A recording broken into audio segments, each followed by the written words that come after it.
Because there's no agreement on government funding, the American government has shut down. How will this affect our healthcare? What happens next? Our guest, Laura Rodriguez from Center for American Progress, is here to talk about it. Welcome to Care Talk Live, where we talk about how healthcare works or doesn't work in America and get you answers. I'm Laura Packard, cancer survivor and healthcare advocate, here to help you.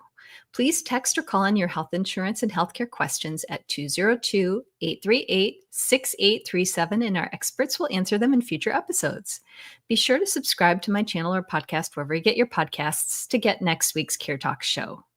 In today's episode, Laura Rodriguez talks about the government shutdown and what that means for you. So welcome, Laura Rodriguez, the Senior Vice President for Government Affairs at American Progress. Hey, Laura. It's so nice to be with you. Thanks so much for having me. Thanks for joining us. So let's start with the government shutdown. What does that mean? Well, this is what they call a full government shutdown. Both sides were not able to agree, as you mentioned right at the top, on a funding bill for the government. So every year, I'm just going to go a really, really quick summary. Every year, there are what they call appropriations bills. There are 12 of them. Each bill addresses a different part of the government. So they'll have a bill that funds the actual government, legislative areas. They have a bill that funds the military.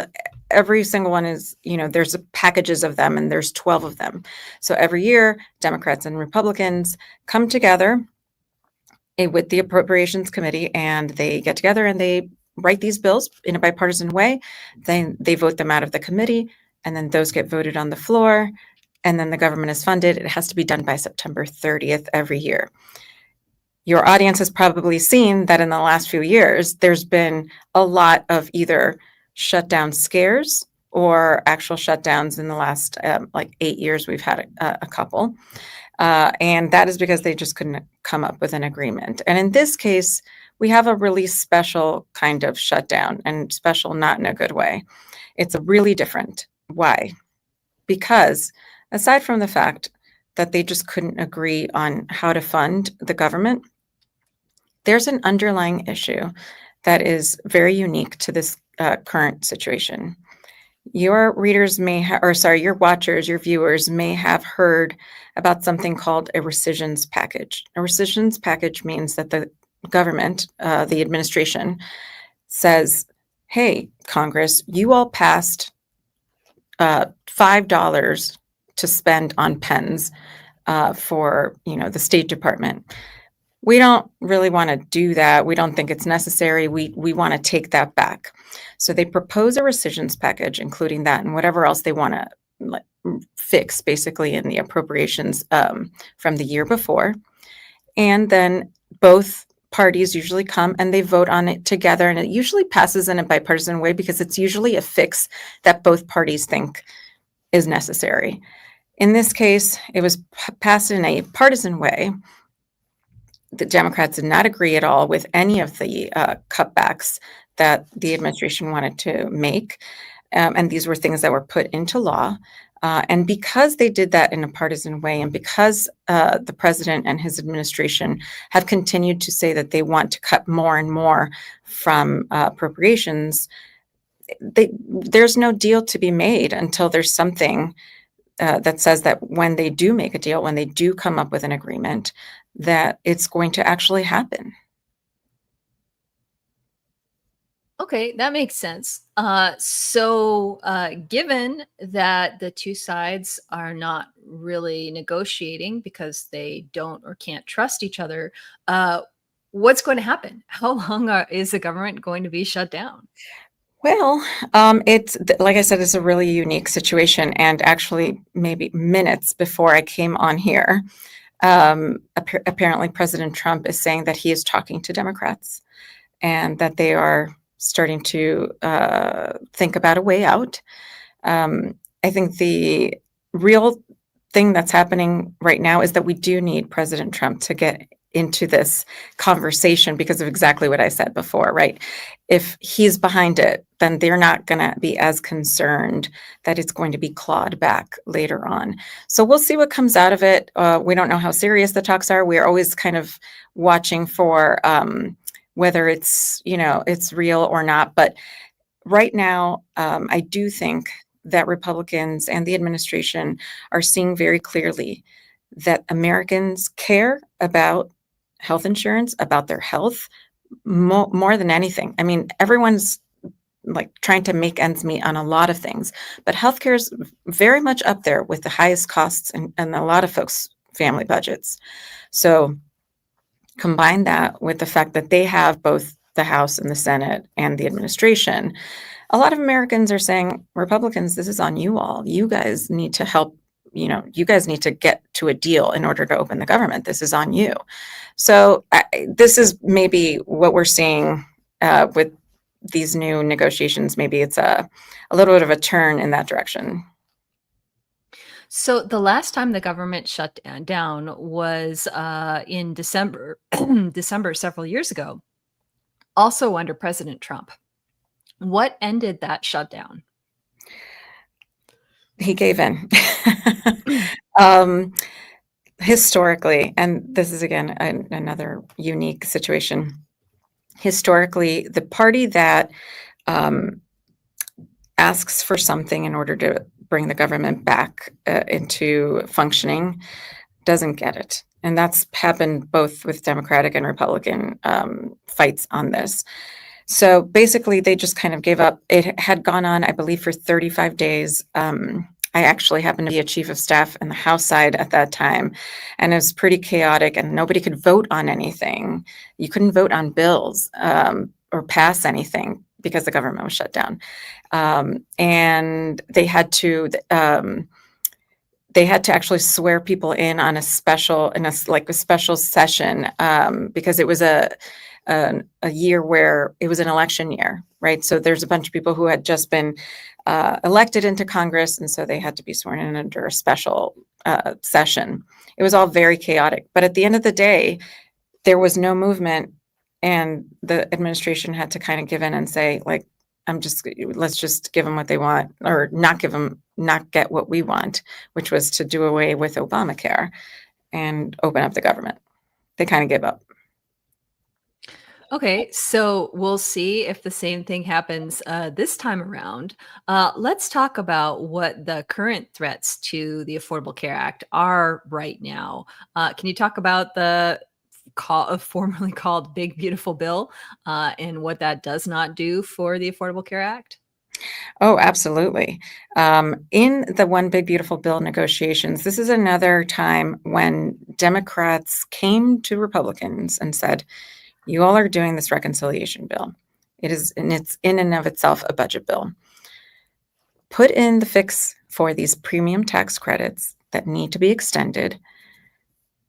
Put it all in the one package, and we can be done with this. It doesn't have to be dramatic. It doesn't have to, affect and become a fight. They didn't want to do it. They said it was too expensive. I don't know what changes between then and now, because now they're saying they do want to fix it, but just not right now, this moment. So let's talk about why right now it's important. So these premium tax credits were a product of COVID era policy where, folks were struggling. And so more tax credits were given to more middle income Americans. They were set to expire at the end of this year, so December 30th or 31st, I guess. So a lot of Republicans will say, well, that's an end of year problem. But why is it a problem now? It's a problem now because, as many of, again, your viewers might know, shopping season is about to start for health insurance. The ACA marketplace will open up for registration on November 1st. And so when you're shopping around for whatever you're shopping around for, but especially in this case for your healthcare policy, if you see that something's going up by at least 75% next year, you might decide you can't afford it.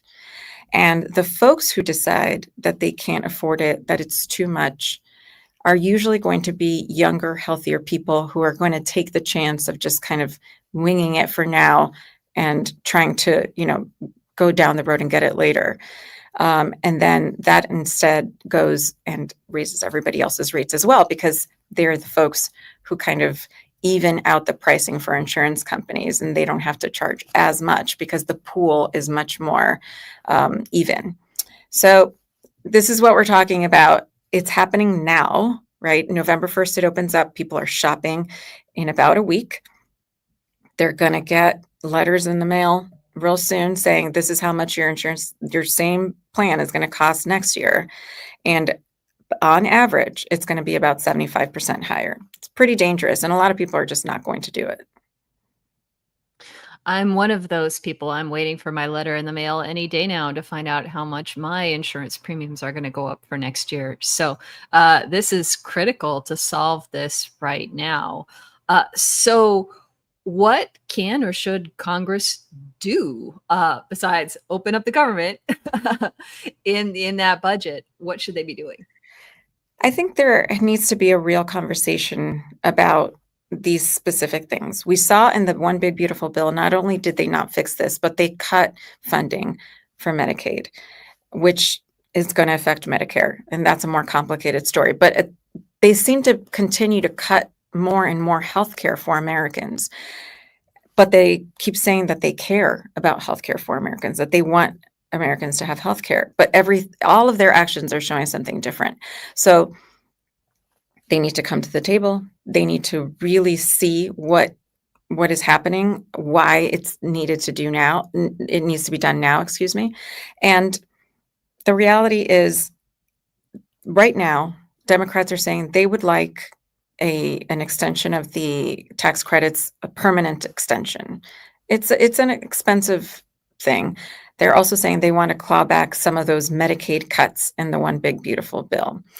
And the third thing is what I mentioned earlier. They want to make sure a deal's a deal. If they're going to get into a deal with them, those dollars need to actually go out the door to help people, to help Americans. So they need to come to the table. That is a negotiating position. Everyone knows that's how you negotiate, right? You come to the table with an offer.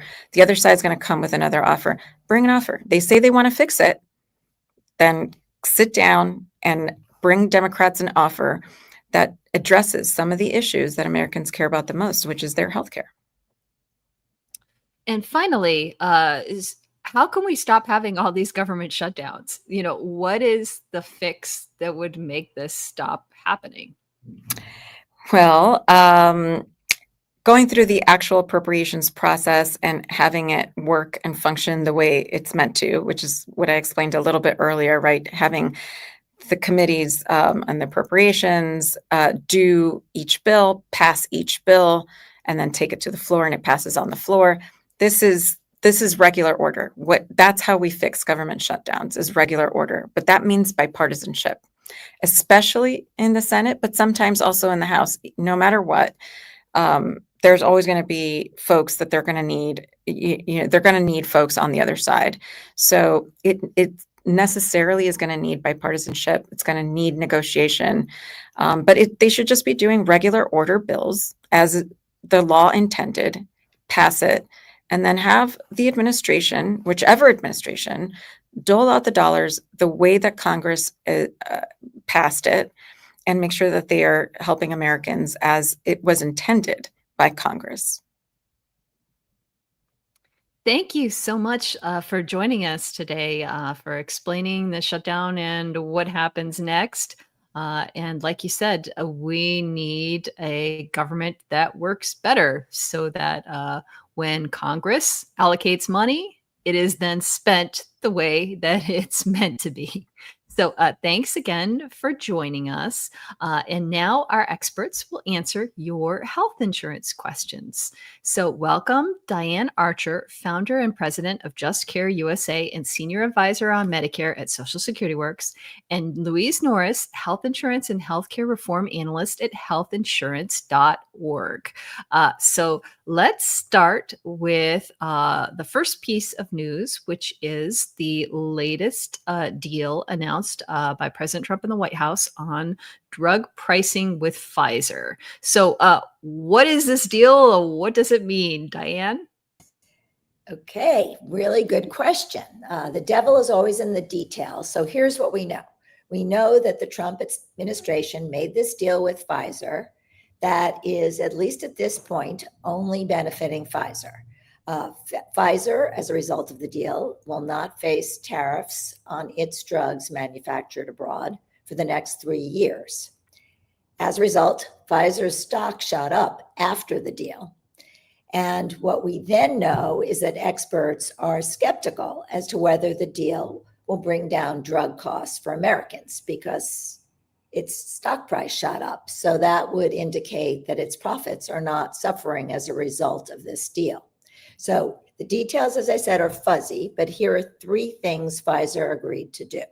The first was to ensure that Medicaid pays the same low prices for drugs as other wealthy countries. The second, that Pfizer would sell a group of brand name drugs at direct to consumer at a discount. And the third, that when Pfizer brought new drugs to market, it would be at the same price other countries pay.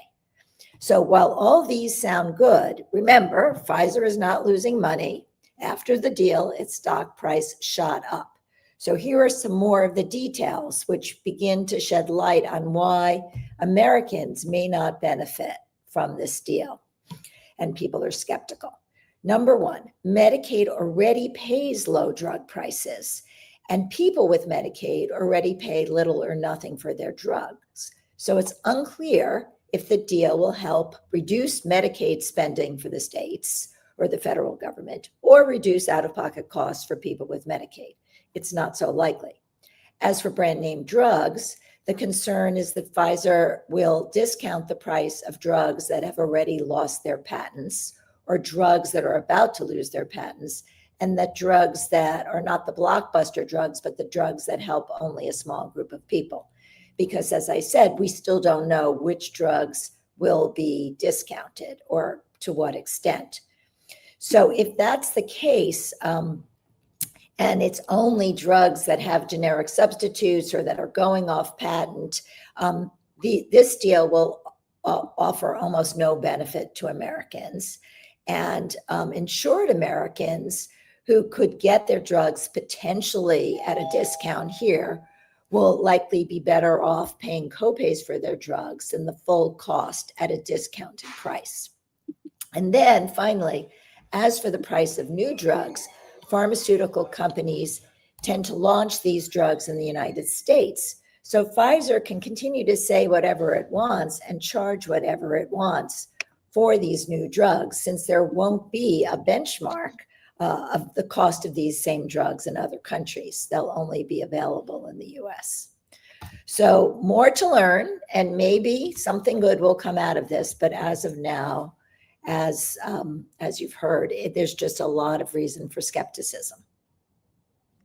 Thanks, Diane. So right now it sounds more like hype than actual lower drug prices.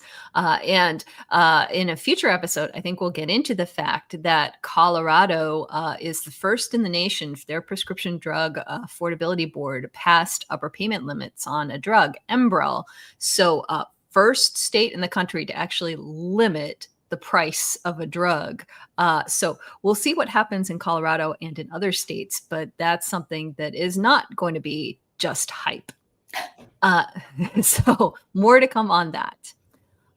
Next, we've talked before, or we've heard guests talk about the subsidy cliff for marketplace coverage. Louise, can you explain what is the subsidy cliff? And if people are on the cliff, what can they do about it?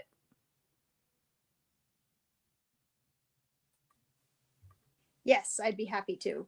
So the subsidy cliff refers to the fact that when the ACA was first passed and enacted, it provided subsidies, premium tax credits, but only if you didn't earn more than 400% of the federal poverty level.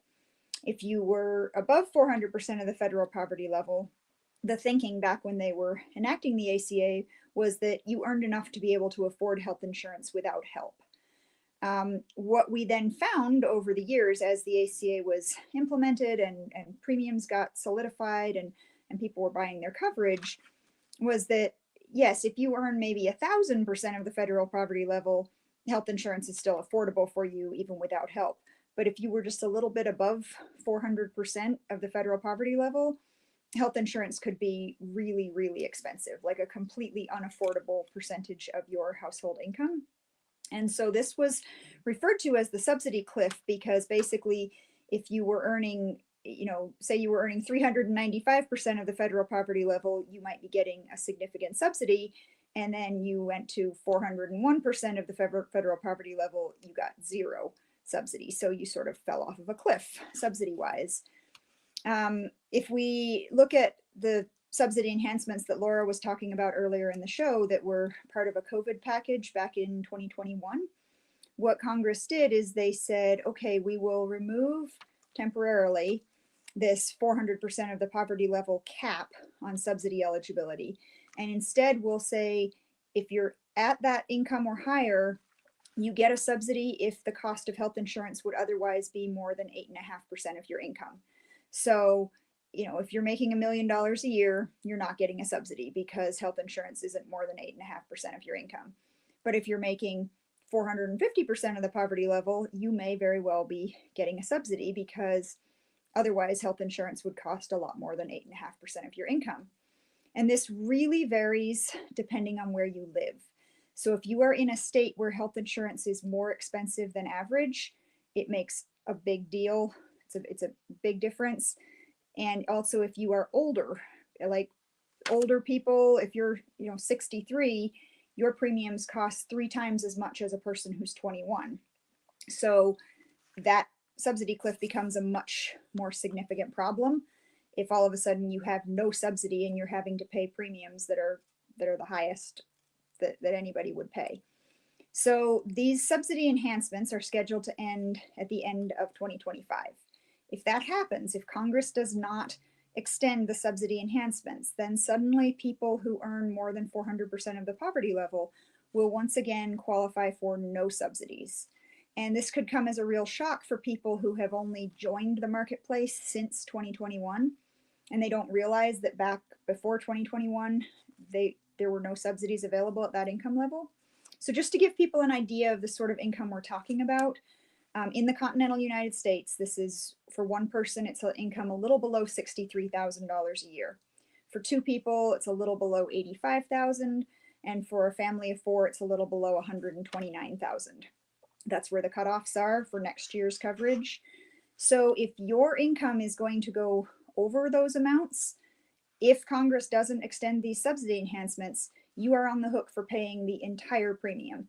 And this is where we're looking at folks who are looking at their premium maybe going from a few $100s a month this year to literally thousands of dollars a month next year. These would be the people who are hardest hit by the expiration of these subsidy enhancements. So one thing to keep in mind is the way income is calculated under the Affordable Care Act. If you are able to make contributions to a pre-tax retirement account, that will reduce your income. Also, if you're able to make contributions to a health savings account, that also will just be subtracted from your income when they're calculating what your income is. And all marketplace, bronze, and catastrophic plans will make you eligible for health savings account contributions next year. So that's a potential strategy folks can look at.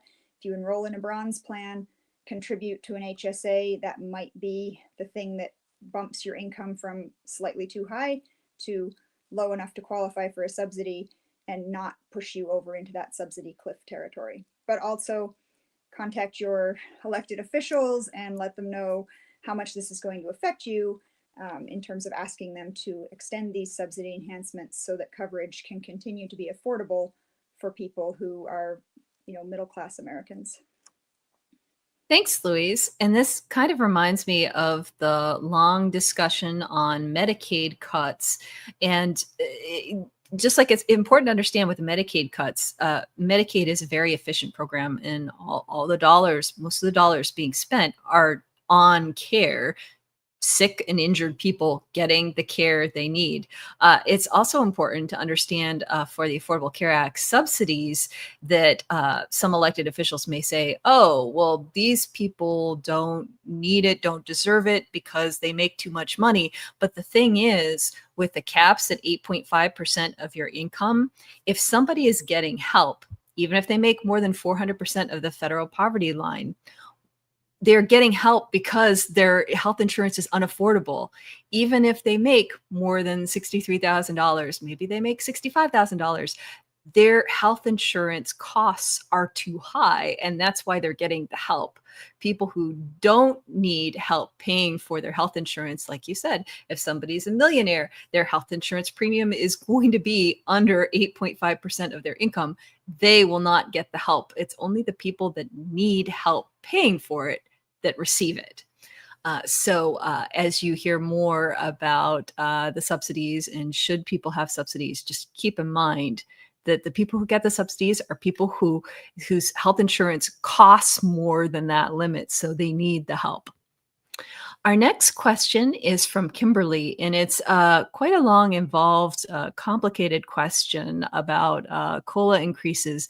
And the gist of the question is that their Medicare Part B premium is very high, and can they get help paying for it because their income is low?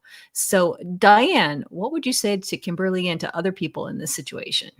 I want to start by saying that other countries deal with the fact that different people have different incomes by having a more graduated tax system where wealthier people pay a lot more and get their free health care, and less wealthy people pay less and get their health care. And our system is designed to make it even challenging to get the benefits when you are entitled to them. And so it's the same with Medicare as it is with the ACA, in the sense that you are entitled to help paying your Medicare premiums and sometimes other costs depending on your income. But wouldn't it be so much better if it was an automatic entitlement and not one where people had to apply? In the case of Medicare, you need to actually go through the Medicaid offices in your state to get help, and only if you have an income up to 138% of the federal poverty, and sometimes less than that, can you qualify for help. So we're not talking about anything expansive here at all. And because you have to go through a Medicaid office to get these benefits, and because that can be quite challenging, even reaching Medicaid offices on the phone or getting to them in person, only about half of people who are eligible for help paying their Medicare Part B premium and other benefits are currently enrolled. There are about 10 million of the 66 or so million people with Medicare who currently have the benefit. And then maybe as many as 10 million more who could qualify.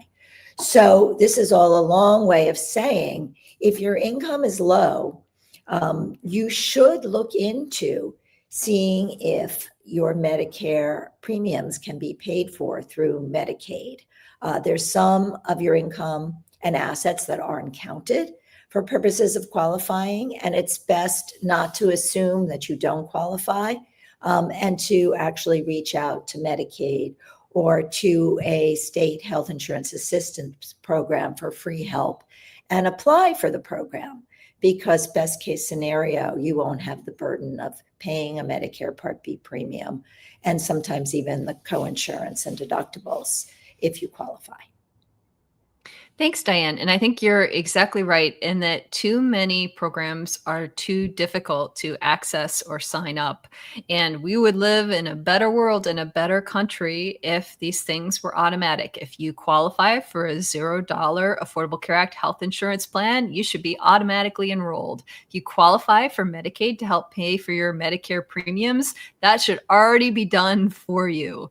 And this is, again, something that you can talk to your elected officials about, because there have been advances in making government work better and easier for people, like IRS put together a tool to make it easier for you to file your taxes rather than having to pay a third-party company for their tax software.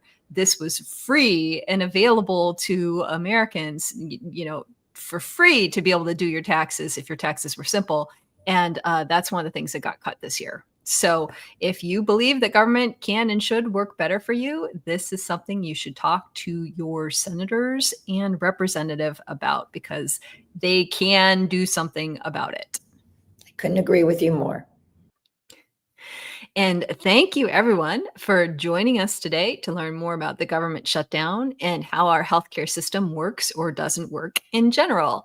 Please text or call in your health insurance and healthcare questions at 202-838-6837, and we'll answer them in future episodes. Join us next week for more on healthcare in America. Be sure to subscribe to my channel or podcast wherever you get your podcasts. My name is Laura Packard, and this is Care Talk.